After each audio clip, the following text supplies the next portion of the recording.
Meus irmãos, graça e paz da parte do nosso Senhor Jesus Cristo. Nessa manhã estava meditando um pouco na palavra de Deus e decidi fazer o seguinte, compartilhar com meus irmãos a história de alguns personagens da Bíblia Sagrada e aprender um pouco com eles.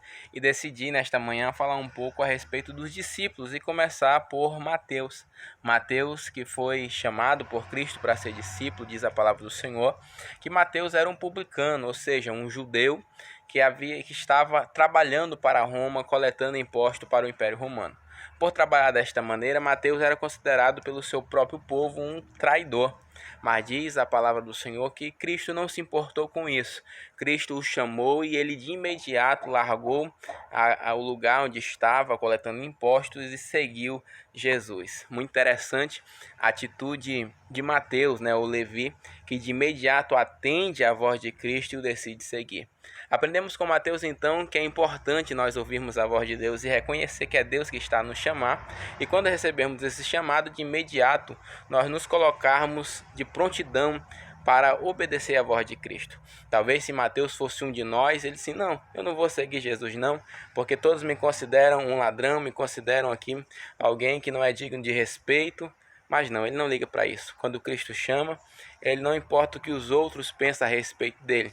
Ele decide seguir a Cristo, ouvir a voz de Cristo e ser discípulo de Cristo. Bendito seja o nome santo do Senhor. Mateus tem a grata satisfação de escrever o primeiro evangelho que leva o seu nome, e assim ele foi um grande homem de Deus. Diz a tradição que ele pregou em muitas cidades e terminou seu ministério na Judéia, pregando lá por cerca de 15 anos após a descida do Espírito Santo lá em Atos 2. É interessante também que algumas tradições vão dizer que Mateus ele morre provavelmente apedrejado, mas sem negar o nome de Cristo. Amém? Então guarde esta palavra no seu coração. Se Cristo te chamou, abrace o chamado de Deus para a tua vida.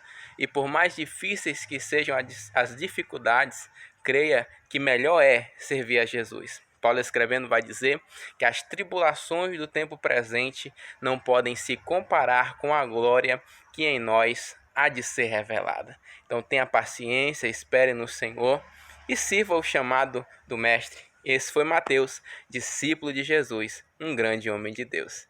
Deus te abençoe, a tua casa, a tua família, e uma ótima segunda-feira.